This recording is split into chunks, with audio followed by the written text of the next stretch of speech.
They're 99 cents each, so do we really have $20? Because we're all gonna get like 10 of them each. Well, isn't it 99 cents for 4? That's what I would get. Like, I don't know why you bread and deep fry a thing of cheese, and it makes it. Their marinara sauce is I know. good too. It's like you never eat 12 cheese sticks, but if you deep fry them. If you deep fry them. So that's 3-2-1. So the thing about See, but that's an shifting gear. The 99 cents were really good. Like just 4. It was really good, but I mean, I think I see a winter. I had to.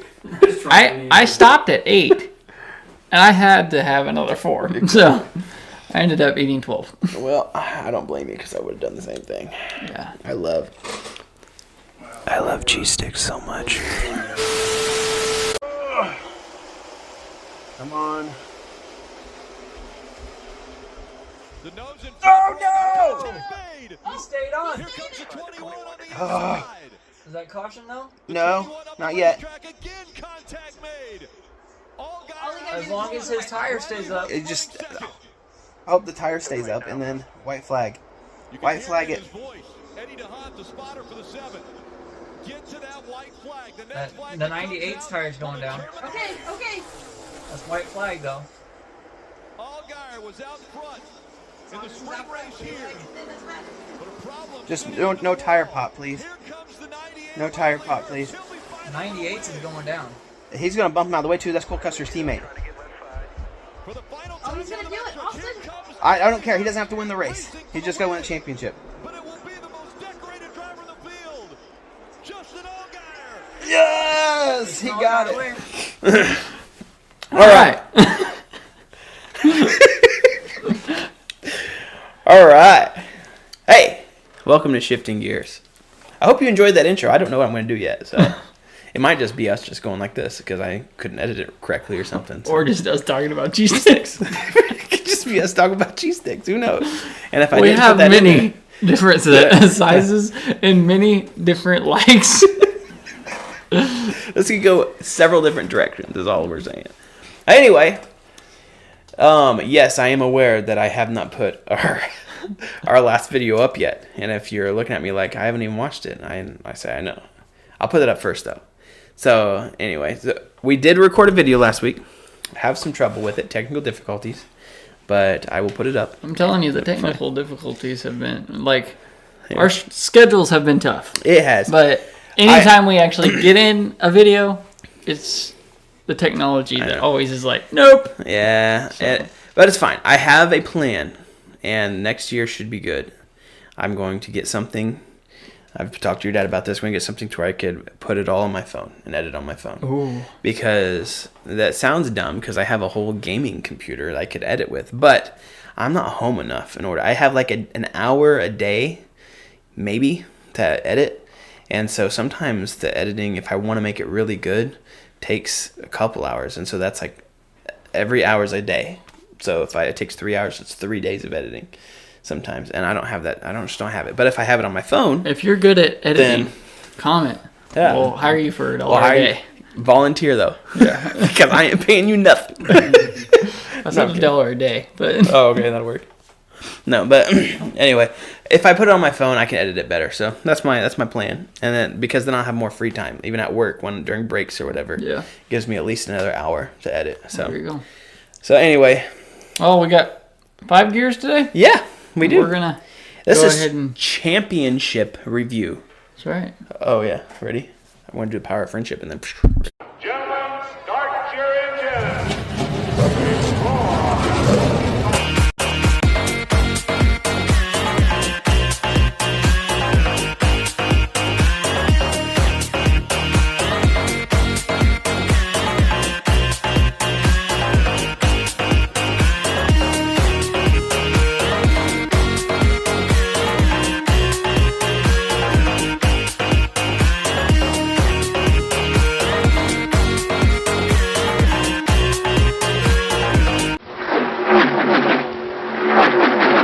Oh, I already touched it. How dare you? I guess the power of friendship isn't very powerful. He touched it too, but that didn't do anything though. Yeah, But- because I already did it. That's true. It doesn't work twice. What about a third time? Nope, it doesn't work. I thought it has to be a human head. I don't know. I mean, he's did it before. What, at the old house, didn't you? Yes. Still have his voice. Yeah, there's still carpool to work. That's a joke from a previous video, if you don't know. All right, Anyway. well, we're going to go ahead and shift into the first gear. Yeah. And, You remember what it is? no, it's It's Justin Allgaier. Justin Allgaier. Oh, yeah. That's right. We are fans of Justin Allgaier. Yes. Mainly because me, personally, not him, because he lived mainly Oklahoma and Missouri his whole life. But I grew up like 45 minutes from where he's from. So back there, you go into Raising Cane's, and they have Justin Allgaier stuff everywhere. I bet. And the stuff, and even in Springfield, just because they're there. So I was cheering for him. He finally got his first championship, and we recorded our... And he fought his rear off. I thought he was going to choke it away several times. First, he got that lane penalty thing. Well, first, he wrecked in practice, and I thought, here we go already. He was only like on lap 4 of practice. And he already wrecked, and I'm like, here we go. And then he got up there, and he had a fast car. Then he changed lanes too quickly, and I thought, all right, just don't speed on pit road. And he said, bet. Watch me. And so he sped on pit road, which I hate pit roads where they curve in the pit road because, of course, they don't go by your speed. You know this, right? They go by the time it takes you to get from one line to the other. Mm-hmm. And they time it out based off that speed. So if going around a corner, if you're not high enough and you go too low, well, that makes your time shorter. Yeah. Which makes it say, hey, you're speeding, even though you might not actually been speeding. Yeah. And so that's what stinks about those. And I'm pretty sure, I don't know that to be a fact if that's where he sped, but I Yeah, just they assume need that's to what it just was. they have the technology now just to monitor Yeah, their speedometer or whatever. it's possible to do that. It can be difficult because they will coming into pit road and exiting pit road before they get to their lights. They can go a little over, a little under, or whatever. That's why they do the timing thing. But I don't know. I don't know what's better to be They honest. gotta with you. figure it out. It's fine. It'll be fine. But yeah, Justin anyway, Allgaier but did he really won. good. He came back, and then I was like, oh, hey, he's got this. And then he moved up. He didn't know. I don't think he knew he was 3 wide, and he about wrecked himself again. And I was like, no, like you got to be kidding me. He's And gonna. the strength of that tire I to know. hold on, both his and Riley Herbst. I know. I feel like Riley Herbst was like hanging out of the wheel well whenever he came to the finish. And what a but- way for Stuart Haas to end. And obviously, Cole Custer didn't get the championship, which I'm not sad about because of Justin Allgaier. But Yeah. Riley Herbst got the win. So Yeah. and still don't know where Riley Herbst is going next year. It's still rumored that he's going to go with 2311. But as of right now, they're appealing it. But right now, they're not going to be in a charter next year. So all of them will be open teams, which means that any one of them, Bubba Wallace, Tyler Reddick, or Riley Herbst, if he ends up going there, could miss a race because they're not guaranteed the starting position if they're an open car. So, Yeah. so that'll be interesting to follow next year and maybe the next couple years. Yeah. But that's besides the point. That's not even part of the point. Yep. So, But yeah, go ahead. Justin Allgaier did really good. I liked it. He was cool. What were you gonna say? I was going to say, before we get too long in this video already, we'll go and shift into second gear. And that is Joey Logano. He wins that championship. And I told my wife, as soon as he won Las Vegas, I said, I think my exact words were when he was crossing the finish line was, Joey Logano won, and he's going to win the championship. Was my exact words. Because I think, I could be wrong, but I think all 3 championships that he did, I know the last 2, but I think the first one as well, I have to go back and check this. I could be wrong. I think he won the very first race of that final round to lock himself in. Then he just focuses all of his time on Phoenix. Yeah. Or the first one was Homestead. Yeah. And so to make his car as good as possible. So he has 3 weeks to prepare a car instead of just a week like everybody else. Yeah. And so it makes the car really good. But it's not anything. A lot of people are saying he doesn't deserve to be champion or whatever. Because he was out in the round of 8. Yeah. The only thing, and he is the worst statistical championship that NASCAR's ever had. His average finish is 17th. However, Yeah. So you look at other sports, and we've talked about this before.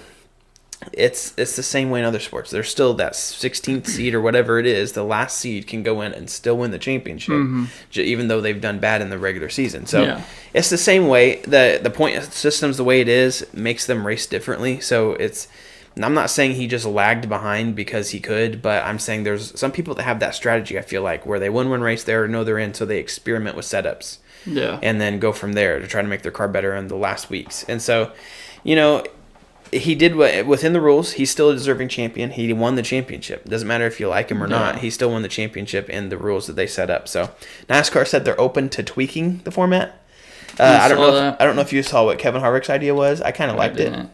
He says that the regular season champion should automatically be locked into the Final Four. Isn't that Gear 3?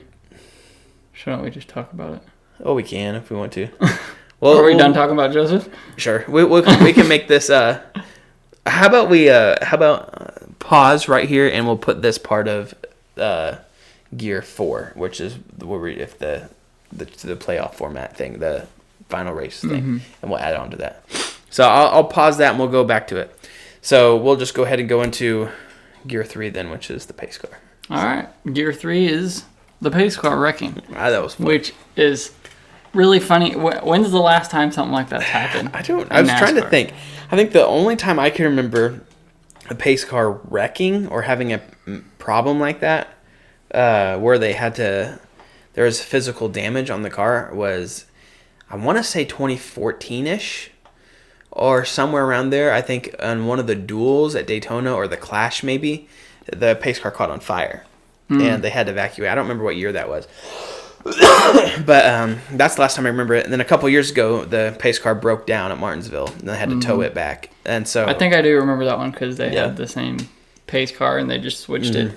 Yeah, I do remember that. Which I found out on the radio. They said they actually bring like 7 backups to the pace car to a race. Yeah, which is almost ridiculous. If you have to go 7 deep for a pace car, then something's wrong with the brand that you bought or something. Yeah. But no, this was hilarious. You don't see it very often, so when it does happen, it's funny. And it's literally what happened is just the guy just has the highway hypnosis kind of thing where he's thinking, normally you turn off into the pits on turn 4. But at Phoenix, because it was reconfigured and the start-finish line went to the opposite side, you go off turn 2. And so I know he was thinking just like, all right, well, here we go. And then he's looked at pit road and thought, I forgot to turn, and just hung hard left out of panic and hit the sand barriers. And it was hilarious. I thought it was funny. I laughed my head off when it happened. A lot of memes made from it, and I bet NASCAR loves that because it brings a lot of attention to them. Yeah. So. And I thought it was funny because Michael Phelps, who was the honorary pace car driver that day, keeps getting blamed for it. Everyone's like, is that Michael Phelps? Honorary pace car driver only drives in the pace laps originally to start the race. But he doesn't drive the pace car for the whole entire race. It's not his job. Yeah. It's not like they hire him to work that day. It's just something fun you get to do at the very beginning. So it wasn't Michael Phelps. I can't remember who it was. Some guy named Jesse, I think, is what I heard. I don't remember his last name. So it used to be sounds like a Jesse that would do that. It used to be Brett Bodine who used to drive the pace car, who was Jeff Bodine and Todd Bodine's brother. But he doesn't do it no more apparently. So, but I thought it was funny. And then anyway, so they'll go ahead and shift into 4th gear, and that'll be a couple parts into this. So we'll go ahead and resume to what I was saying is Kevin Harvick's idea to make the playoff format tweak it a little bit is he thinks the regular season champion should automatically get locked in the Final Four. The person who finished second in the regular season automatically locked into the round of 8. The finishes third locked into the round of 12. Fourth are automatically locked into the playoffs. And you say, well, fourth, you're high enough in points, you'll be in the playoffs anyway. Not necessarily, because if you remember in 2022, there was 16 different winners. And so Martin Truex Jr., who I think was second or third in points, did not have a win, and he didn't make the playoffs. And he was like second, third in points. And so that is an interesting format, and I bet that would be. Yeah. But like you said, in what was that, 21 or 22 that had 16 wins? Yeah. If you get a win and there's that many wins again, you're not going to get in. And so it's like, unless, because obviously if the regular season champion is locked into the Final Four, he's obviously locked into the rest of the playoffs. You're saying that if the regular season champion ends up not going winless or going winless in the regular season, would he still be locked in? No, I'm saying because even if he is winless, if he wins the regular season, he's locked into the rest of the rounds. Yeah, that's But if there's so many winners like that one season, there's a possibility that the ones that actually win aren't going to get in because you're blocking those spots already. Yeah.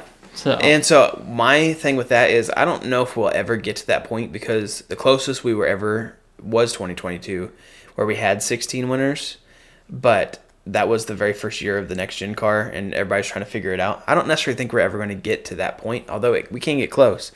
But I think what NASCAR will do, because they promote the win in your in system so much, I would almost think that they would say whoever wins is automatically in the playoffs. So the first round, if there's 17 different winners, they'd probably have 17 people in the playoffs and then eliminate 5 in the first round. Yeah. I don't know if that's what they would do. Maybe they would just do the person with the least amount of points but still has a win wouldn't get the playoffs. I don't know. But we'll go from there.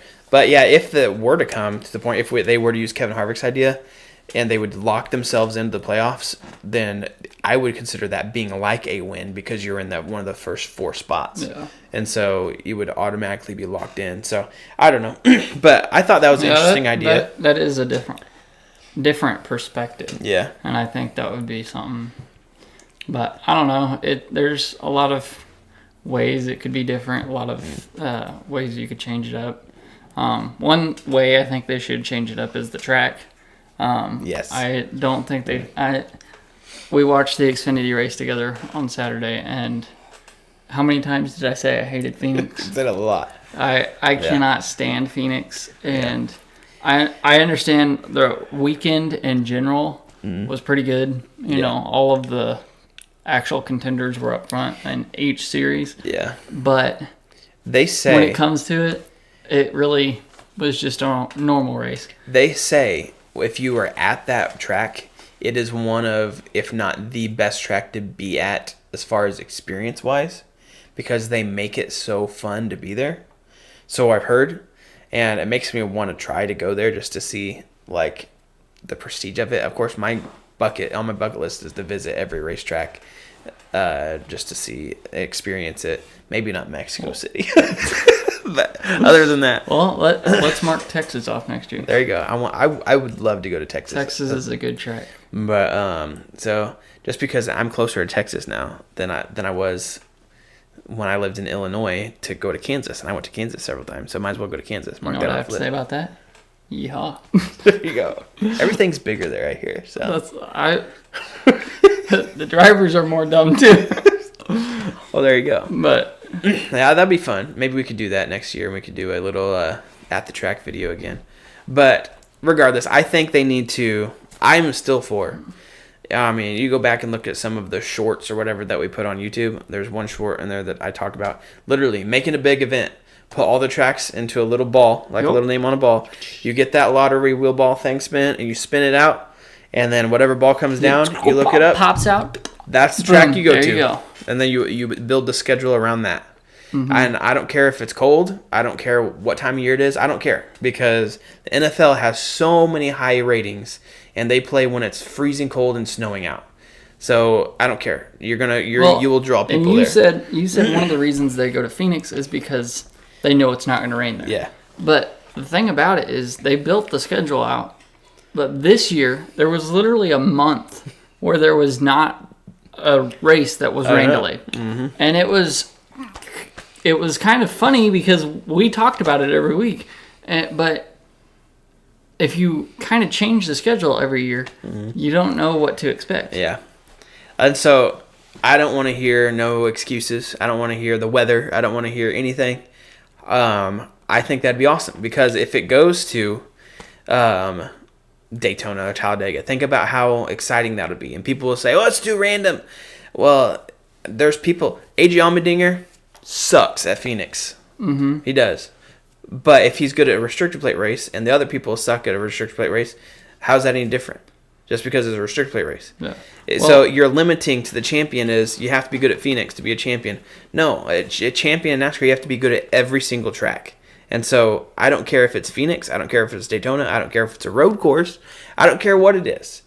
You have to be good at it. That's the whole point. It's you don't just make the playoff. I can't stand it. I heard Dale Jr. say, too, one thing that he doesn't like about this format is he doesn't like it all coming down to one event. Yeah. He said, even if it's just 2 events, have the final 4 race it out in at least 2 events. Because, like you said, AJ Allmendinger sucks at Phoenix. Yeah. So there's no chance in, ever that he's going to be able to win a championship if he sucks at that track. The only thing I'll say with that, because I've heard people say that, I don't necessarily think that's ever going to get down to that, and I could be wrong, to where they'll go back to points, because I think there's too much drama of whoever finishes ahead of who in the final to make it interesting. And if they ever do that, I'd say just go back to the chase format then at that point, because then you'll acquire the points and go from there. Kyle Larson had 2 bad races in a row and didn't make the Final Four this year, but also had the most wins of the season. Mm-hmm. So if those 2 bad races was those last 2 races that they have to acquire points, then you're still going to have the same argument is my whole thing. So just might as well either keep it the way it is, and that's fine. Keep the point system the way it is. I'm not against this points format. My ideal one, if you're going to find if champion, let me finish my thought before I move on. To find a champion would just be the season-long points format. So the way I say this, because I heard a lot of people say, well, every sports has this, and yes, it does. And I agree. I love this format because of the drama and the storylines it gets to. I'm not saying change it. But it is like this. Say you were in college, and you worked your tail off making 99 and 100s on every test, every paper you did, and I'm in the same class, and I just lazy around my work, kind of do whatever, and then at the very end of the year, the teacher says, all right, we're going to take a test, and whoever gets the best grade on this test will be the valedictorian. And then I get 100%, you get a 99. And then I'm up there on stage getting to do a speech. Yeah. Wouldn't you feel awful? And say, I just worked the whole entire year to do all this. That's the exact same way we crown a champion in NASCAR. Yeah. It is. Because Kyle Larson and everybody, well, honestly, Christopher Bell actually would have, the Winston Cup style points I saw, would have won the championship this year over 5 points over Chase Elliott. So it still would have been dramatic. But that's exactly how we do it. I'm not saying it's wrong. I'm just saying we have to acknowledge that you're not crowning a season-long champion. You're crowning a playoff champion. And that's why we have the regular season champion, how it is. And so I'm not against tweaking it, but if you're going to tweak it, I still think you have to have a one race come down to all if you're going to have it. Otherwise, just go back to no matter what they tweak it, people are going to be upset about it. I know. You can't please everybody, and that's just how it is. So Year 5. Yeah. I know we're that's fine. Trying to move it along because I feel like this video is pretty long already. That's all right. That'll be fine. It's the last review video of the year. So race overall. Yep. And we're doing this on Wednesday, so it's been a couple days removed. But personally, I only got to watch the end. But coming down to it with Byron up there, then falling back, he had a chance to hold off Logano, but Logano came up too quick, and then Blaney was on a rail trying to catch Logano and just couldn't catch him at the end there. Like you said, built the drama. Yeah. But in the end, Blaney couldn't catch him. So I think it was a really good ending to the year. I'll go ahead and give it a 95. Oh, really? Yeah. I liked it. It was, other than the track, like I said, I can't stand Phoenix, but the drama, everything, pace car, but everything, and just to finish the year, it was a good, race. I'm kind of going back and forth on it because it was such a good NASCAR season in general that you just kept waiting for something crazy and wacky and overtime finish or whatever to happen, and it didn't happen. But that's not bad. It was not a bad race. And so I'll go ahead and I'll give it... I was going to give it like 77 for Carson Hocevar, but I don't think it needs to go that low. I think I'll give it an 85. I think it could have been better, but it was not bad. Yeah. And Joey Logano's growing on me. I don't like how sometimes he whines, but as a person, he's really not a bad guy. I met him a couple times now. He's a good guy, always laughing, always very respectful, never talks down to anybody. I like him. He's not a bad guy, and so he represents the sport well, and so deserving champion. I feel like he's still. Whenever he was young, he was dumb. Yeah. And I do feel like he's had a couple fans that, well, not fans, a couple people that haven't liked him. But now, like you said, he is a good guy. And I feel like that's ever since he started winning the championships. He's kind of mellowed out. He's more of the veteran of the sport now. Mm-hmm. And so I do feel like there's a lot more people jumping on his boat because he is mellowed out. And I feel like when he was young, he was dumb, you know. So I agree with what you said. So And I've been to Penske, so there you go. You know, I'm a big fan of them. So there you go. No, other than Cindric. I mean, Cindric just is there.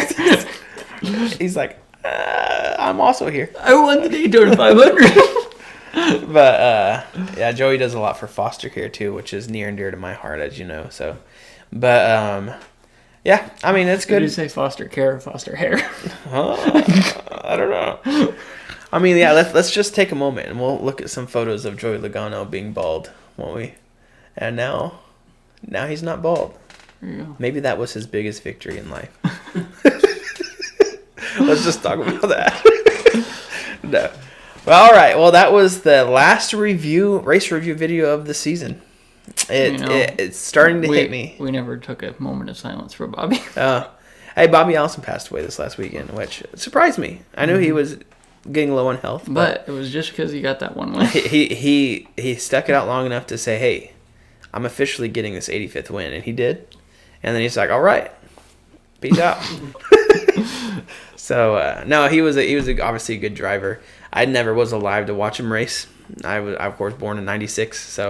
But just watching old videos and stuff like that, he was obviously a good racer and everything. And got 85 victories, which is hard to get, and a couple of championships. I don't know how many championships he won. I can't remember.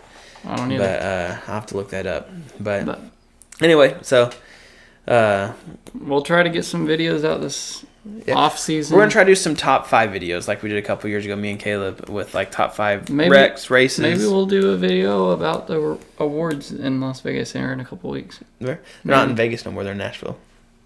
I think I actually knew that. Yeah, that's been a couple of years. You know, we drove right through Nashville and past the Speedway and then go to it. I wanted to go there in 2021 when it was first there, and almost talked Audrey into it, and then we ended up going to Florida instead that weekend. And then I was like, well, let's do it the next year. And then we said no. And then Chase Elliott won, and I was ticked. Yeah. And then I said, well, let's just go to the next year. It's fine. And Audrey said no. And then Ross Chastain won. Mm. And I'm like, you're missing out. And then we didn't go this year. It was a good thing because Joey Logano won.